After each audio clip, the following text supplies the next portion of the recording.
A grieving young woman, lost in the shadow of her mother's death, finds an unexpected light in a single dad's quiet kindness.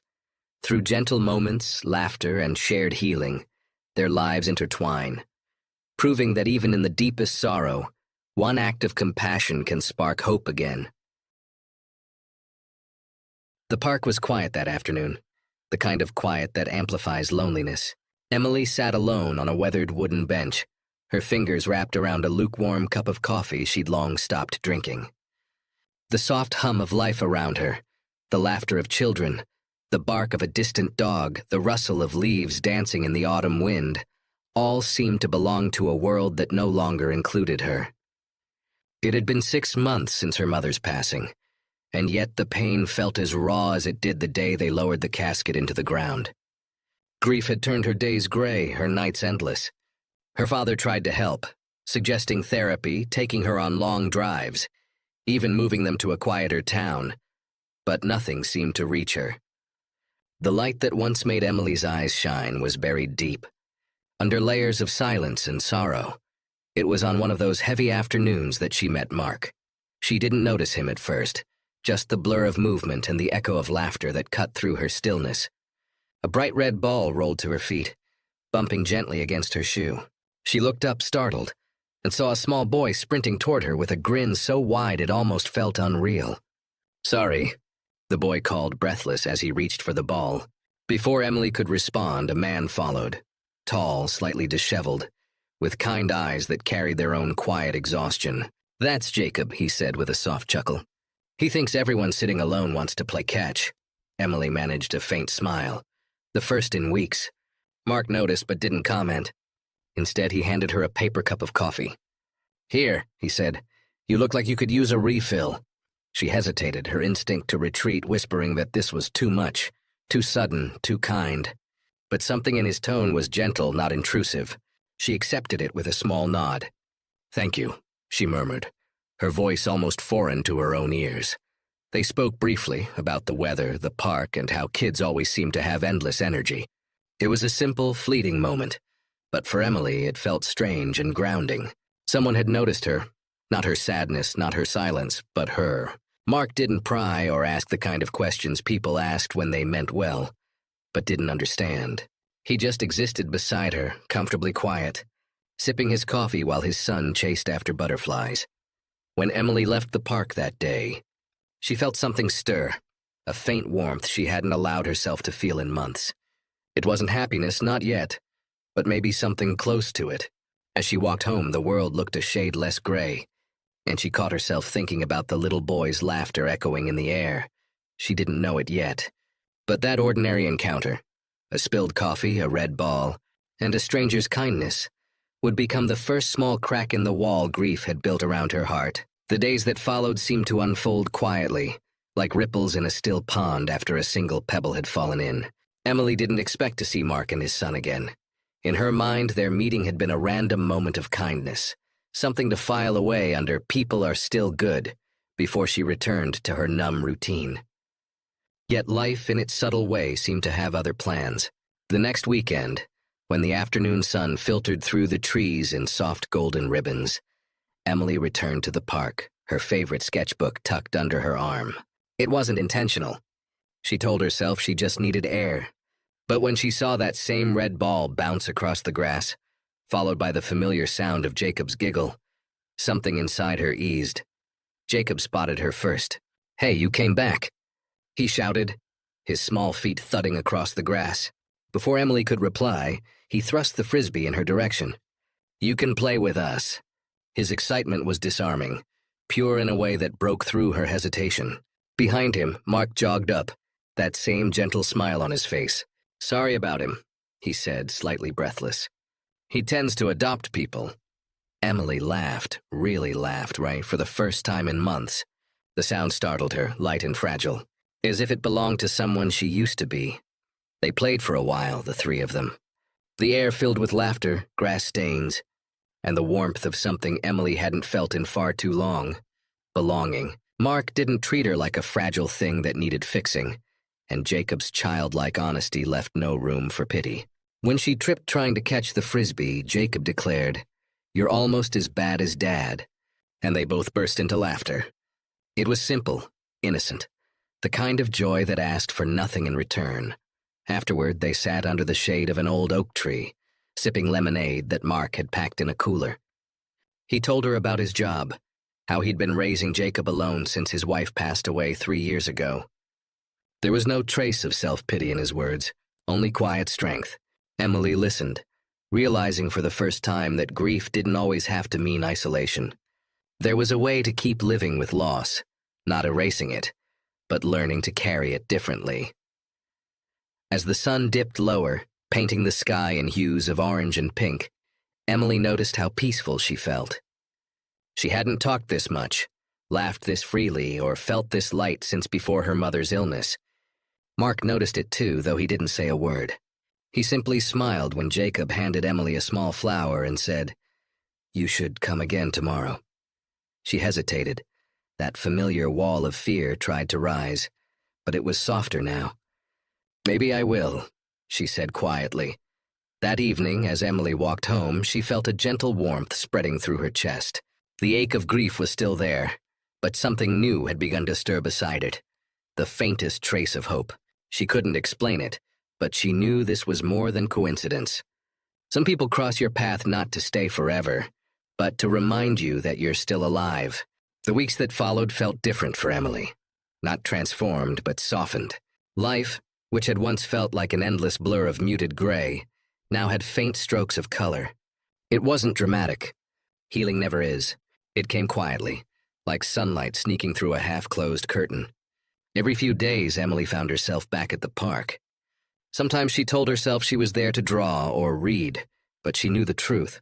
She wanted to see them again. Mark, with his calm presence, and Jacob, with his boundless joy, had become small anchors in the sea of her grief. Their friendship grew in moments.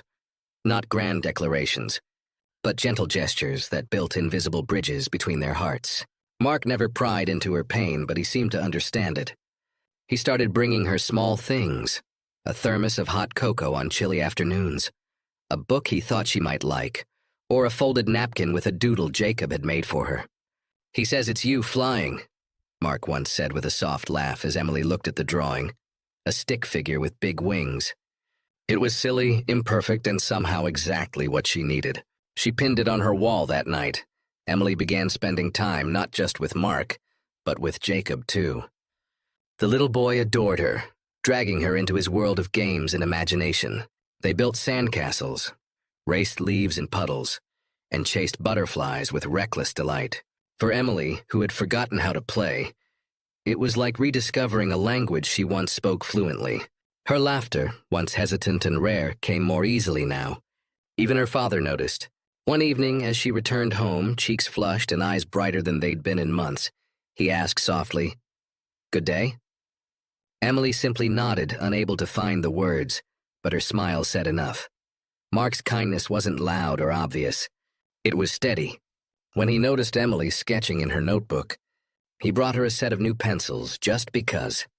When she looked distant or tired, he didn't push her to talk. He just sat beside her, sipping coffee in silence until she was ready. It was in those quiet moments that Emily began to realize something profound. Kindness doesn't need to solve pain to heal it. It just needs to be there, unwavering. One afternoon, as rain began to drizzle, they all huddled beneath the park's gazebo. Jacob was making jokes about raindrop soldiers attacking their picnic, and Emily burst out laughing so hard she cried. Mark looked at her, his eyes soft with understanding, and in that shared silence something unspoken passed between them. Not romance, not obligation, but recognition. Two people who had both known loss quietly helping each other live again. That night, as Emily sketched under the glow of her bedside lamp, she drew 3 figures, a man, a child, and a girl smiling under the rain. For the first time in a long while, the girl in her drawing wasn't sad. She looked alive. Emily stared at it for a long moment, realizing that piece by piece connection was rebuilding what grief had taken apart. The air smelled of rain that afternoon, the kind that carried both calm and melancholy. Emily sat on the park bench, sketchbook open on her lap, when Jacob tripped and fell, chasing his kite. The cry that followed made her flinch. Not because of the sound, but because it awakened something instinctive within her. Without thinking, she rushed forward, kneeling beside him. Hey, you're okay," she whispered, brushing the dirt off his scraped knee. Jacob's eyes welled up with tears, but he didn't cry for long. Emily smiled gently, blowing on the wound before placing a small bandage from her bag. "You're tougher than you think," she said softly. When she looked up, Mark was standing a few feet away, rain-speckled and watching her. Gratitude and something deeper reflected in his eyes. That simple moment marked a quiet turning point. Emily hadn't realized until then how much she'd begun to care, not just about Jacob or Mark, but about life itself. It wasn't a conscious decision. Healing rarely announces itself. It creeps in softly, through gestures of care and glimpses of connection. Over the next few weeks, Emily found herself opening up in ways she hadn't before. She told Mark about her mother, how she used to hum while baking, how her laughter filled every corner of their house, how losing her felt like losing the world's color. Mark listened without interrupting, without trying to fix it.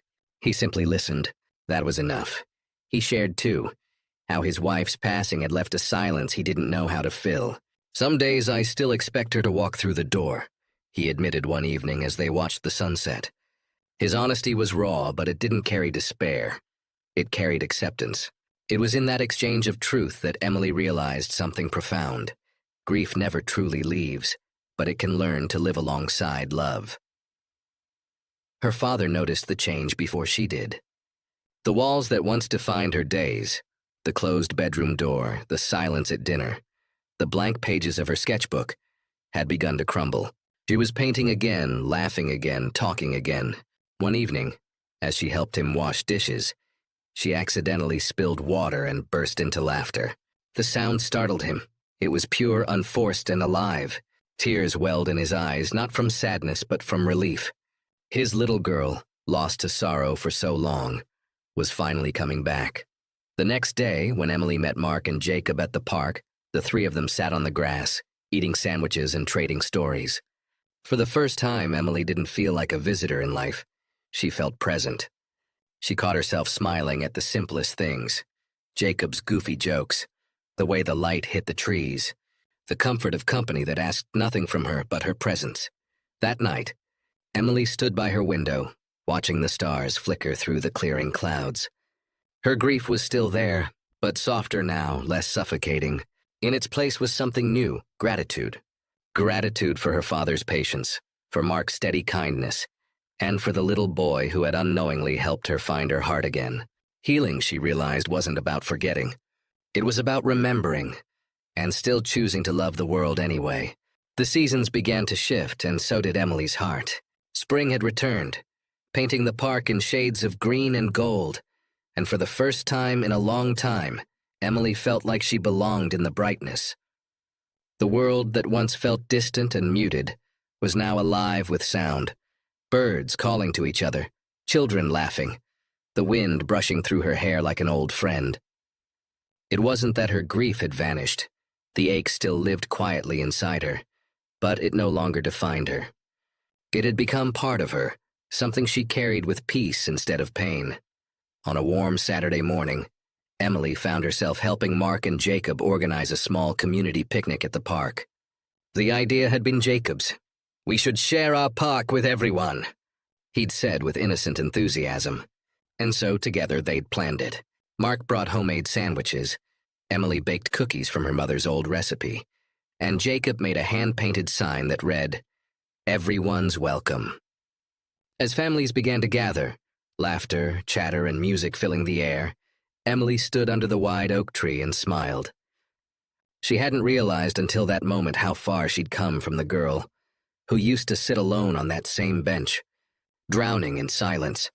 Throughout the day, Emily moved easily among people, serving food, laughing with kids, even chatting with her neighbors. Mark watched her quietly, admiration flickering in his eyes, but he never said anything that might draw attention to her transformation. He simply stood nearby, content to see her rediscover the joy she thought she'd lost. Jacob, of course, ran circles around them both, pulling Emily into games, insisting she help him win the sack race. Her laughter carried across the park, bright and genuine, and Mark couldn't help but smile. At one point, as the sun dipped low and the sky began to blush with orange and pink, Emily sat on the grass beside Mark. "I used to hate sunsets," she admitted softly. "They reminded me of endings." Mark glanced at her, understanding her words more deeply than she knew. "They're not endings," he said. "They're just pauses, reminders that light always finds a way back." Emily looked out over the horizon, where the sun melted into the earth, and felt the truth in his words settle into her heart. She had thought grief had taken her future, but sitting there, surrounded by laughter and warmth, she realized it had simply given her a new way to see it. When the day ended and families began to leave, Emily helped Jacob collect the leftover cups and plates. "This was the best day ever," Jacob said with a grin. Emily nodded, smiling as she glanced at Mark. "Yeah," she whispered. "It really was. For the first time in a long time." She wasn't thinking about what she had lost. She was grateful for what she had found. Not a replacement, but a renewal. Not an erasure of pain, but the strength to live alongside it. That night, as she walked home under the soft glow of streetlights, Emily realized something beautiful. Healing didn't mean forgetting or moving on. It meant learning to love again, to laugh again, and to believe that even after the darkest storms, there's always a horizon waiting, bright, steady, and full of possibility. Time, as it always does, moved quietly forward. Months slipped into a gentle rhythm of days filled with light, laughter, and meaning. For Emily, the park had transformed from a place of solitude into a sanctuary of memories, a living testament to her journey from loss to life. The bench where she once sat in silence now felt like an old friend, one that had witnessed her grief, her healing, and her rediscovery of hope. She often returned there, sketchbook in hand, capturing scenes of families, children, and the changing sky, reflections of the beauty she had once forgotten to see. Mark and Jacob had become more than friends. They had become part of her story, a chapter she hadn't expected, but one she would always cherish. Their kindness had not erased her pain, but it had taught her something deeper, that love and loss can coexist, and that healing doesn't always come from within, but often from the people brave enough to care. One evening, as they sat together watching the sunset, Emily looked at Jacob, his small hands sticky from ice cream, and thought about how much this boy, in his innocence, had unknowingly restored her faith in humanity. Her father, too, had noticed the ripple effects of her healing. Their home felt warmer again, filled with conversation, shared meals, and laughter that once felt impossible. Sometimes he would watch Emily and quietly thank the universe for the strangers who had found her when she was lost. He knew he could never take away her pain, but seeing her live again was enough. It reminded him that kindness, even from those outside the family, could reach places love alone could not. One Sunday, Emily hosted a small art display at the park, showcasing her sketches and paintings, pieces born from both her sorrow and her healing. People gathered around, admiring the vivid colors and emotional depth of her work. Mark stood beside her, proud, while Jacob ran around showing everyone a drawing he'd made of Miss Emily and the sun. When a woman asked about the inspiration behind her art, Emily smiled softly and said, "It's about finding hope in unexpected places, and the people who help you see it again." Her voice trembled slightly, but there was no pain in it, only gratitude. As twilight settled over the park, Emily felt the cool breeze brush her face, and she realized just how far she had come. The world hadn't changed, but she had. Her story wasn't about replacing what she had lost. It was about learning to live fully again, even with the emptiness that remained. The kindness Mark had shown her had rippled outward, into her art, her relationships, and her willingness to offer that same compassion to others. She found herself smiling more at strangers, listening more intently, and giving without expecting anything back. That night, as she closed her sketchbook, Emily whispered a quiet thank you to the universe for the grief that shaped her, the kindness that saved her, and the people who reminded her that even broken hearts can still shine. Life, she realized, is made of moments, some that break us and some that rebuild us, and all we can do is keep passing the light forward. If this story touched your heart, don't let it end here. Share it, spread kindness, and remind someone that healing is always possible. Subscribe to Drew Daily Stories, where every story reveals the power of hope, humanity, and second chances.